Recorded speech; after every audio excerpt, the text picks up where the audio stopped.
You're watching News 3 Now, live at 4, moving forward. Good afternoon and welcome to Live at 4. We begin with breaking news. Police in Baraboo are looking for a 13-year-old girl last seen in Madison. This is Emily Velez Gonzalez. Police say her family reported her as a runaway and that she left home Friday evening. They don't believe she is in any danger and she's been in contact with a few people. Still, if you have any knowledge about where she could be, contact the Baraboo Police's non-emergency dispatch line at 608-356-4895. And you can also message the Baraboo Police Department's Facebook or submit information to the Sauk County Crime Stoppers at 1-888-TIP-SAUK. New information, McFarland officials say one person is dead after an apartment fire Sunday morning. Just after 10, crews responded to a 4-unit building on Paulson Court after receiving a call from someone who reported smelling smoke and hearing alarms. First responders found a fire in the unit neighboring the callers. While putting out the fire, they found someone dead in the apartment. The fire was contained to that unit alone. Crews had it put out by 10:18. The investigation is ongoing and the identity of the person who died has not yet been released. And let's get a check of our firstborn forecast. Jacob Montesano is out on the patio. How's it looking, Jacob? Well, right now we are still seeing those temperatures a little bit above normal, but that's not going to last much longer. Now, as we take a look at the current conditions, 37 degrees, mostly cloudy skies, less foggy compared to at points the last couple of days where the fog was very dense across southern Wisconsin. Not too bad right now, at least for Dane County. Upper 30s, even some lower 40s for portions of the county. As we take a look at temperatures across the region, much milder closer to Lake Michigan, but for Madison and areas west, right now we're seeing temperatures in the 30s. And although it's not as foggy here, there are still areas further north and west dealing with that fog, and there is still a dense fog advisory in effect for western and northwestern counties until midnight. But it's not going to be as much of a concern for New Year's Eve. But we are going to see some precipitation. Not seeing any of that right now, but if I zoom further out, you can see some of that rain and snow off to our west. It is expected to move into our area in the next few hours and continue overnight. Now, precipitation will be light, but it could still create some slippery conditions. I'll talk more in detail about your New Year's Eve forecast and the big cool down expected coming up a bit later. Jacob, thank you. One man is in jail after allegedly trying to rob an elderly woman last night. This was just before 7 on East Washington Avenue, not too far from Easttown Mall. Madison police say the man ran up to the woman, pushed her to the ground, and tried taking her purse. A bystander then tackled the suspect and got the purse back. The suspect took off. Officers arrested him later. He already had a warrant out for his arrest in Sauk County. He's now facing charges of attempted strong-armed robbery, battery to an elderly person, battery, disorderly conduct, and bail jumping. In the state capitol, lawmakers are preparing to return to work after the first of the year. The elections this November will have an impact on who returns and what kind of laws will be passed. Political reporter Will Keneally has more. Well, this November, Republicans did well nationally taking back the White House, but Democrats did well down ballot here in Wisconsin. Now, the state Senate here looks a little bit more 50-50 than it did 2 years ago. That's because Democrats picked up 4 seats. And we asked Senate Democratic leader Dianne Hasselbein how that will shape Democratic policy in the new year. She says it means working across the aisle. Yeah, well, I think I'm going to be talking a lot more to Senator Lemieux and Senator Falkowski moving forward. I don't know if they're going to be able to get to their 17 votes needed in the state Senate to pass a budget without Democratic votes. Now let me show you what this looks like. The biggest difference between the state assembly and the state senate is right here. Here's a district in Madison, for example, a state senate district made up of 3 different assembly districts.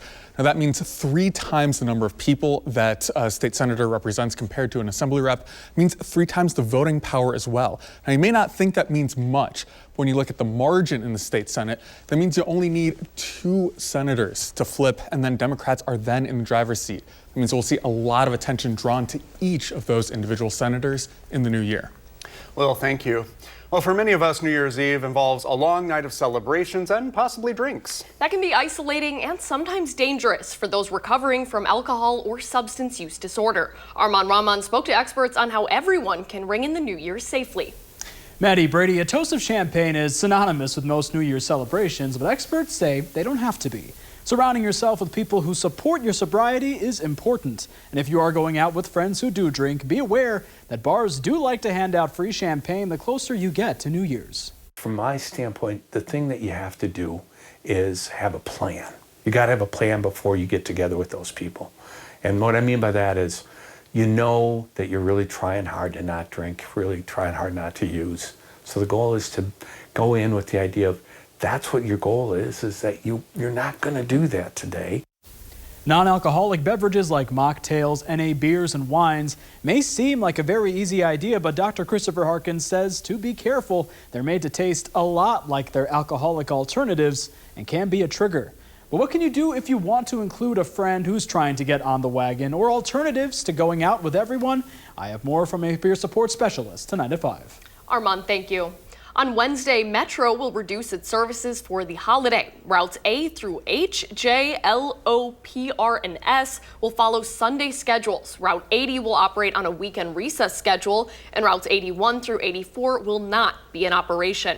All standing rides are canceled on Wednesday. Metro's customer service center will be available from 8 to 4:30. For more information about Metro's available services on New Year's Day, you can call the customer service center at 608-266-4466. Before we get to the new year, Madison's community is honoring the 5th day of Kwanzaa, dedicated to purpose. It's one of the 7 principles that defines the holiday, which began in the 1960s. The African American and Pan-African holiday centers on family, community, and culture.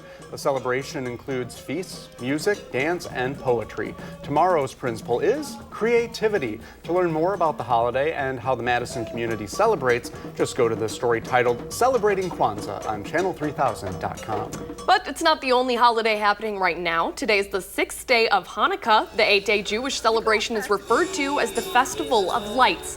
Each night, people light a menorah. Yesterday, members of Madison's Jewish community gathered at the Hilldale open grass area to light a 9-foot menorah in commemoration of the 5th night of Hanukkah. You can visit the menorah. It'll remain up until the festival is over on January 2nd. They can celebrate until Or July. July. We can I love a keep good it going all long year. holiday. Yeah. Well, next on Live at 4, whether or not the president-elect is backing the current House Speaker's bid to continue serving in the role. Plus, what to expect at the gas station in 2025.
President-elect Donald Trump will have to pay $5 million to a columnist he sexually abused. A federal appeals court upheld a jury's finding in a civil case that he abused E. Jean Carroll in the 90s. Carroll testified in 2023 Trump violently attacked her at an upscale department store. Trump denied the attack happened and skipped the 2023 trial. Trump's spokesperson says the president-elect will continue to appeal. Carroll's attorney says that both she and the columnist are gratified by the decision. Trump is backing House Speaker Mike Johnson's bid to continue his duties days ahead of a critical vote. Some House conservatives have warned they're not committed to Johnson after he negotiated with Democrats to reach a deal for a continuing resolution. Trump's endorsement could help Johnson lock down the votes he'll need. He faces a narrow margin. Johnson can only afford to lose one Republican vote to win. The House will vote on a new speaker when the new Congress convenes on Friday. A disturbing video from South Korea shows the moment a Boeing 737 jet slid down the runway, hit a wall, and then burst into flames. Well, this killed 179 of the 181 people on board. It's the country's deadliest crash in decades. It's not clear what exactly caused the crash. Both South Korea and the U.S. are investigating. Now, we do know shortly before the flight was meant to land, the pilot reported a bird strike and sent a mayday signal. The plane's landing gear also wasn't down. Families of the victims are still waiting for the remains of their loved ones' bodies. 5 people are charged in connection to the death of former One Direction singer Liam Payne. The British singer fell from the balcony of a hotel room in Buenos Aires this October. Prosecutors have said Payne had alcohol, cocaine, and a prescription antidepressant in his system at the time he died. Among those charged, a hotel employee and a bartender for allegedly supplying Payne with drugs. Payne's manager, the hotel manager, and the hotel's reception manager are charged with manslaughter. Federal agencies will close on January 9th. President Biden is declaring it a national day of mourning for former President Jimmy Carter. Carter died yesterday at the age of 100. His legacy includes a peace deal between Egypt and Israel, the normalization of relations with China, and the treaties that gave Panama control of the Panama Canal from the U.S. After his 4 years as president, he founded the Carter Center. One of its key accomplishments, the near eradication of guinea worm disease. In a statement, President-elect Trump wrote in part, "While I strongly disagreed with him, I also realized that he truly loved and respected our country and all it stands for." We also heard from current President Joe Biden, who was the first U.S. senator to endorse Carter's presidential bid. He grabbed me by the arm and said, I need you to help me in my campaign. And I said, I've only been around a couple years, Mr. Governor. He said, no, it'll make a difference. Carter will lie in state at the U.S. Capitol in D.C. from the 7th through the 9th. The president will deliver his eulogy. We're also hearing from Madison's elected officials. In addition to Senator Tammy Baldwin, Governor Tony Evers, and Representative Mark Pocan, Dane County Executive Melissa Agard issued a statement today. It reads in part, quote, "President Jimmy Carter exemplified the true essence of servant leadership. While we mourn this profound loss, we can all look to President Carter's life as a guide for leadership and humanity moving forward." Gas Buddy says we may be nearing the end, for now, of relatively low gas prices. Right now, Wisconsin's average gas price is $2.76. That's about 20 cents less than the national average. And we also have lower prices than our neighboring states, Minnesota, Iowa, and Illinois. That's in part because of low gas taxes compared to the rest of the country. But in addition to demand, refinery maintenance and oil prices could push even our prices up. That trifecta of factors is usually what leads to a pretty noticeable jump in prices that occurs over the spring. On a typical year, gas prices rise anywhere from 30 to 65 cents a gallon between about Valentine's Day and Memorial Day. It's not all bad news, though. Despite the potential for an increase in the coming months, Gas Buddy predicts overall the national average for gas prices in 2025 will end up being 10 cents cheaper than they were this year. Let's get another look at your forecast now. Meteorologist Jacob Montesano joins us. Hey, Jacob. Hey, Maddie, we are going to see some slippery conditions on New Year's Eve, as we will see a light wintry mix. However, we don't have alert day conditions in the forecast, but just be prepared for a little bit of a wintry mess, especially during the morning. Now, excuse me. As we get into the weekend, we are going to see colder temperatures. Actually, they're going to start to be cold just at the beginning of the new year on Wednesday, but they're going to be even colder by the weekend and especially next week with possibly some more snow by the time we get to Sunday. Now let's take a look at the forecast for New Year's Eve. We'll start to see that wintry mix move into our area this evening and continue to push into southern Wisconsin throughout the night. We'll see some light snow, light freezing rain, even some light solid rain with the most precipitation south of Madison and south of Wisconsin entirely.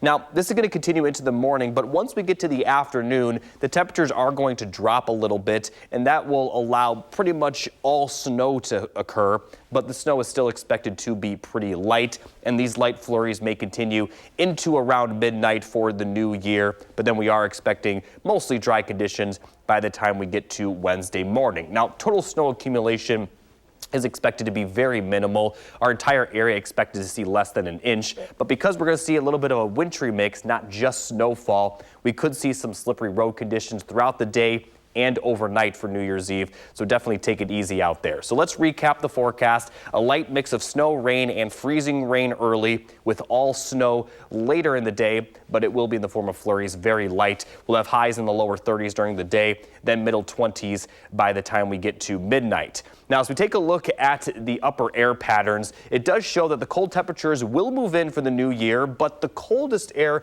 will still stay up to the north in Canada. Now, this is going to continue through the weekend, but as we get to next week, this cold air in Canada will dip further south into the Great Lakes region. And Tuesday and especially through Thursday, we're going to see that bitter cold kind of settle into Wisconsin and the entire Great Lakes region as we head into the middle of next week. So here's a look at the full 7 to 10 day forecast. 20s Wednesday, Thursday, upper teens for highs over the weekend. And then for the middle of next week, we're talking about high temperatures possibly only in the single digits. Lows may be below zero, which means wind chills will likely be well below zero. And it's possible that the forecast could continue to fall as we head into the weekend and next week. So definitely going to see that colder air. And tomorrow looks to be the last day above normal for a while.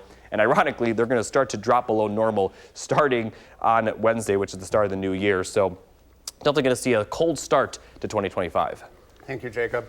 Well, our nation's 39th president, the voice of Darth Vader, and a music industry icon were among the notable people we lost in 2024. Here's a look back at 2024.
up next on Live at 4, we take a look at what 2024 brought us food-wise. Josh Sprider travels back in time to revisit some of the best eats in the 608.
In the 608, we're taking some time to look back at 2024. Today, Josh Sprider shows us some of his favorite foodie moments from this year. Take a look at those cookies. What do you think of those cookies? Ooh, they're very yoo-hoo good. This time I'm just gonna take a small bite. Shane, last time you probably noticed I threw the whole cookie in my mouth. I learned my lesson. I just got so excited. We're like a cookie monster in here. C is for cookie. That's good enough for me. We're gonna see who is going to be this year's champ. We're off to the races. I just can't believe how fast they're eating the pie. Here's the trophy. I know you're gonna get it all day. This is amazing. I feel down. We saw an opportunity to bring Chocolate Chop here, and we couldn't be happier. The carrot mango is very good. Yeah, you have me just try that, and it tastes like summer. I can't quite say it on TV, but this blank just got serious is what I'm gonna do. David's gonna scoop me up one right here, so let's give it a go here. That is so good. This is just an example of what people can expect here, and it's all about getting the taste of Stoughton. Yes, we have 17 food vendors, and everything is local, so I'm struggling a little bit here. Holding one microphone and putting out the, there we go. Oh, look at that. it's 2 hands. It's like you're a mom or something taking care of the kid. You're welcome to hit the button and we'll drop the coffee in. The start cycle. So the coffee will drop in from the hopper. You'll start seeing it agitate around. About 9 minutes, we'll have some coffee. This is what I just roasted. Oh, yes. good. Jealous? Looks Very so good. jealous. I would house one of those right now. That sounds so good. Enjoy it, Josh. Oh, boy. I'm so excited to be here at the dump. I'm going to go Guy Fieri style, just like Shane said, and dig right into it right here on live TV. What's better than this? Here we go.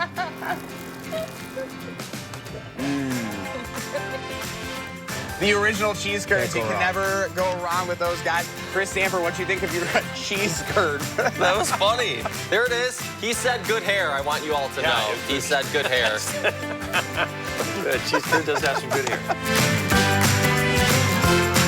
That's the cold brew. I'm gonna start off with the cold brew. We'll work our way down the... Sounds good. That's good. Yeah, it's Rusty Dog Coffee. That's good. They do a very, good job. very cold brew here. Save a flip for the camera, please. You got one ready for me to bite here on live TV? Look at that. That looks like a pretty darn good grilled cheese here, guys. Are you jealous? In the 608, here we go. It's got to have that good crisp. So what are you cooking up over here? All right, our good chef over here, Mike, he's got bacon, he's got sausage, he's got hash browns going. We do more of the breakfast thing when it's 11 o'clock game. Of course, they have the whole drink setup going on over here. Oh my gosh, look at that. Beck's Badgerland Express. Happy 20 years, guys. Congratulations to you. Yum. Shane's gonna roll his eyes. Love at first slice. Now I'm just hungry. I know. That looked really good. Well, where's ours, Josh? Yeah, get over here, Josh. You can watch all of Josh's features on channel3000.com. And tomorrow he's sharing his favorite moments from this year. We'll be right back.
You're watching News 3 Now, live at 4, moving forward.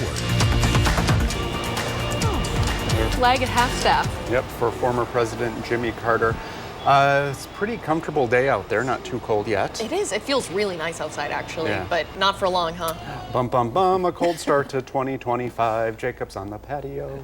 Yeah, you said it, Maddie, not for long. Now, temperatures right now are still above the normal level. Right now, we're looking at temperatures in the 30s. The average high for this time of year is in the 20s, so definitely still seeing some mild weather. And we're going to continue to see mild weather, at least for New Year's Eve. But the moment 2025 hits, they're going to drop below zero, and they're going to continue to fall. So looking at this evening forecast, going to remain fairly comfortable. Plenty of cloud cover. Temperatures will be in the middle to lower 30s. We are going to see some moisture move in, but it looks like, at least for the evening hours, it will mostly stay in far southern Wisconsin. You can see all that moisture right now to the west of Wisconsin, and it's going to continue to push through into the southern portion of the state over the next few hours. And as we head into the overnight hours, it's going to continue to drift a little bit further north. We'll see some snow, some freezing rain, even some solid rainfall. And although the precipitation is not going to be very heavy, the mixture of everything could create some slippery roads. So I'll talk more in detail about this and talk about the cool down that's expected, all coming up a little bit later. Thank you, Jacob. Well, the countdown to the new year starts tomorrow. And it's important to make a plan before going out to celebrate. Our Tanisha Shaw is covering the ways you can practice safety on the roads tomorrow night.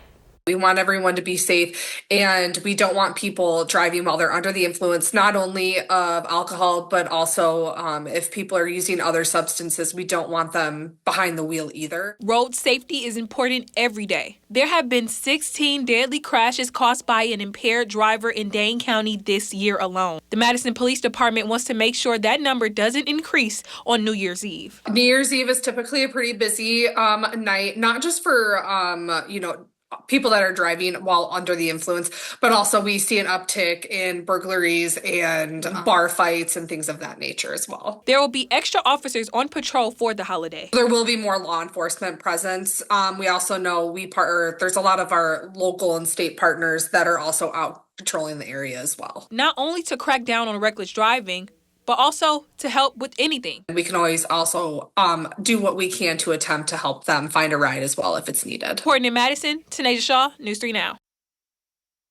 Wall Street's closing out a strong year on a sour note. The Dow dropping 418, the Nasdaq down 235, and the S&P 500 down 64. Now, still, markets are ending on a pretty good year with a growing economy, solid consumer spending, and a strong jobs market.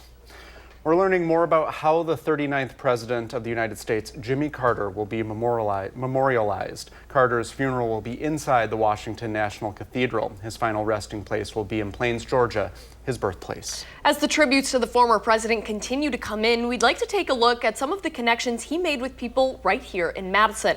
Our Kyle Pazorski speaks with a Habitat for Humanity volunteer who spent time with Carter on multiple trips to Haiti. The 39th president is being remembered in many ways, but for most, it's his time building homes with Habitat for Humanity that far outshines his time in office. We are just so lucky that we had him as an example. The one-term president served from 1977 through 81. Before that, he served as governor of Georgia. Following his career in politics, Carter went on to assist in building houses and raising awareness of Habitat for Humanity from 1984 through 2020. He and wife Rosalind did so for so long that many even believed he founded the organization. Dee Wiley of Madison met with Carter on 2 occasions, volunteering on work trips to Haiti following a devastating earthquake in 2010. He was always so personable, just smiling a lot. She says that while both Jimmy and wife Rosalind have now left this earth, people within the Habitat community will not soon forget his work. I think that his presence is still with us, that we really haven't lost him, because he was such a good example. In Madison, Kyle Pazorski, News 3 Now. The CEO of Habitat for Humanity Dane County further says Carter will be dearly missed. Coming up on Live at 4, Will Loper brings us the box office hits from over the weekend. And I have some things to say about it. You do. On the leaderboard, a lion, a hedgehog, and a vampire. Oh my. We'll be right back.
On the next Live at 4, how to book travel like a pro.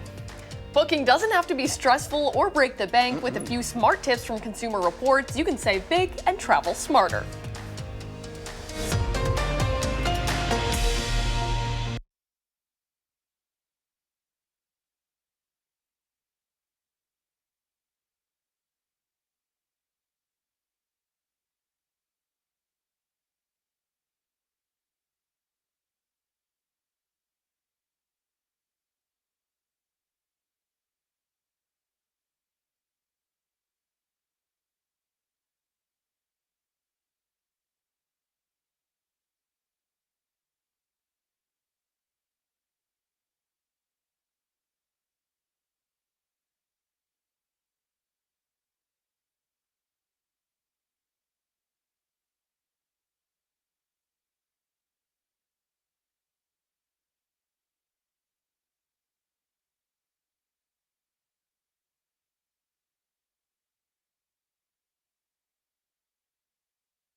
A remake of the 100-year-old movie hit the big screen this weekend alongside a musical retelling of Bob Dylan's life. Will Loper shows us those and more in the Loper Report.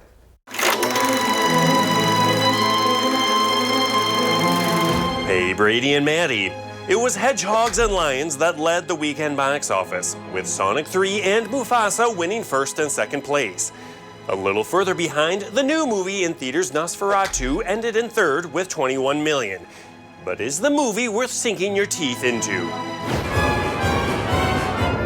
The first version of Nosferatu was a silent German film released in 1922 as an unofficial adaptation of Dracula.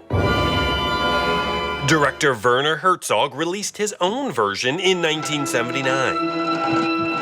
And now Robert Eggers has brought his vision of Nosferatu to life, starring Nicholas Hoult, Lily Rose Depp, Willem Dafoe, and more, telling the story of a vampire who buys a house in Germany and brings terror and death with him. This creature is a force more powerful than evil. The cinematography and production design are top-notch, but the dread that permeates and doesn't let up the entire film becomes exhausting. Nosferatu rarely scares or surprises, and disappoints rather than excites. Also opening in theaters is the Bob Dylan biopic, A Complete Unknown. You tramped all the way from Minnesota. Why is that? I wanted to catch a spark. Timothy Chalamet portrays the singer rising to fame from 1961 to 1965. They say no one wants to hear what a kid wrote last month. Well, I like your songs. The music is, of course, fantastic, but the movie doesn't have much to say besides Bob Dylan was mysterious, a musical genius, and a jerk to those around him, especially his love interest. You came here with nothing but a guitar. You never talk about your family, your past. People make up their past, Sylvie. They remember what they want. They forget the rest. A Complete Unknown is worth seeing for those moments of musical brilliance, but it might leave you feeling a bit empty. For Live at 4, I'm Will Loper. So, disappointing.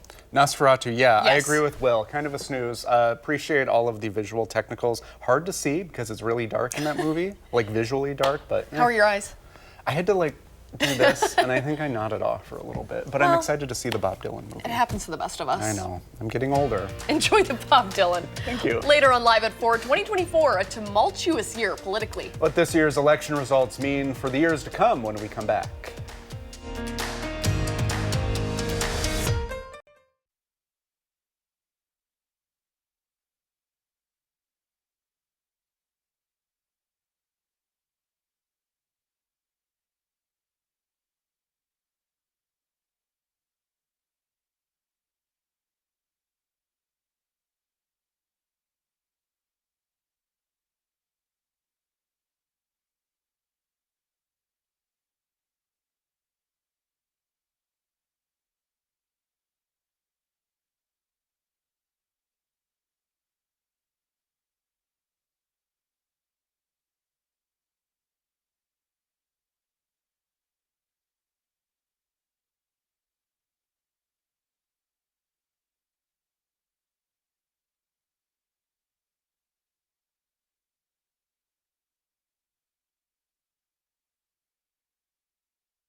Welcome back. After everything that happened with this year's historic presidential campaign, it's hard to remember how we even got here. Here to help us remember and to look at the implications of this year's political volatility, Director of the Marquette Law School poll, Charles Franklin. Thank you for joining us. Good to be here. Hello.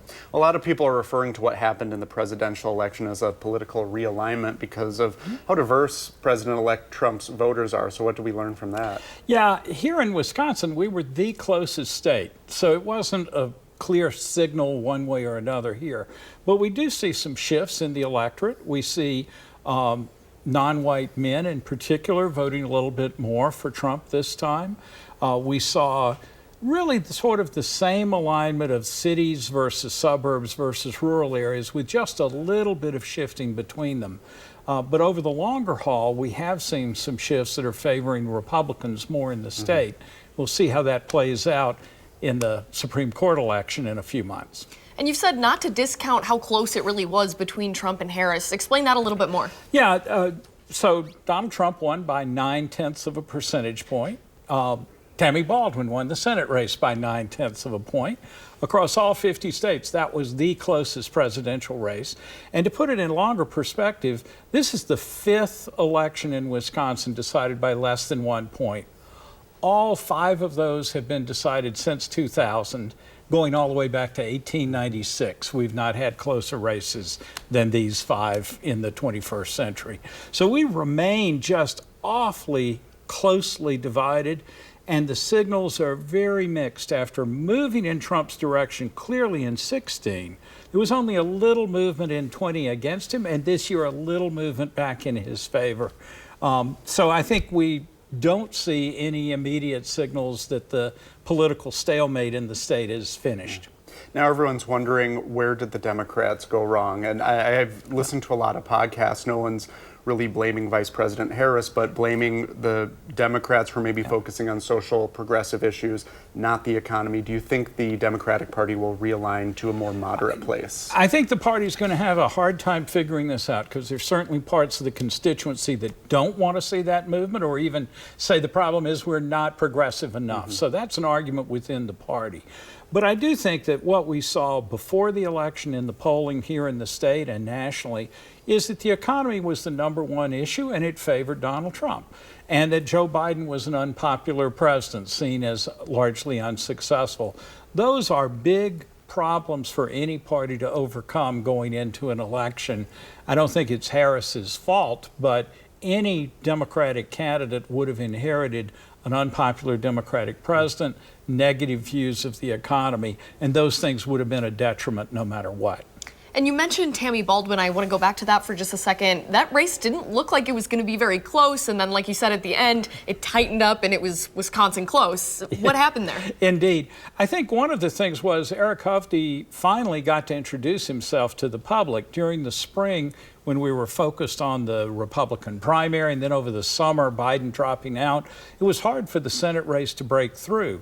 Then in the fall, I think the advertising, which was enormous in that race as well, broke through, and the public started to see the race more in partisan terms, and especially among Republicans who were kind of slow to catch on to who Eric Hovde was as a candidate, did understand he was their party's candidate and come home to him. Still, Baldwin eked out that win, and she did it by winning almost all the counties by doing better than the presidential race was for the Democrat. So she didn't necessarily win all those counties, but she did better than in the presidential race. That was enough to eke out that 0.9 of a point win for her. And we will see what the next 4 years bring. I'm sure it's love, peace, and hand-holding. Yeah, everyone will won't come be together any and political get along. conflict whatsoever. Of course not. Well, thank you very much. Thank Good to you. see you. Happy New Year. And now to something a little less polarizing, the weather. Here's Jacob Montesano.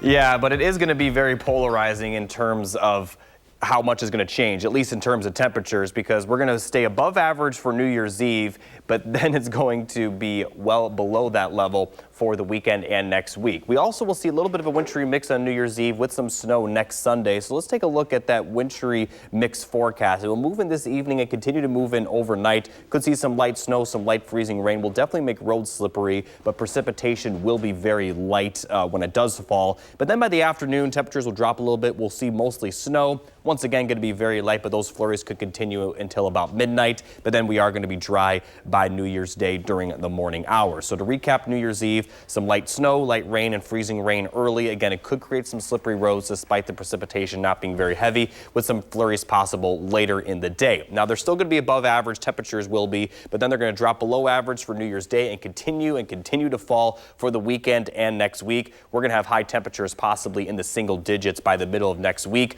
Low temperatures could be below zero, which obviously would mean wind chills will be well below zero. So it's definitely going to be a very cold start to 2025.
As we bid farewell to 2024, we want you to meet the staff that brings you the best news coverage all year long. We're not biased. No, not at all. We're the best.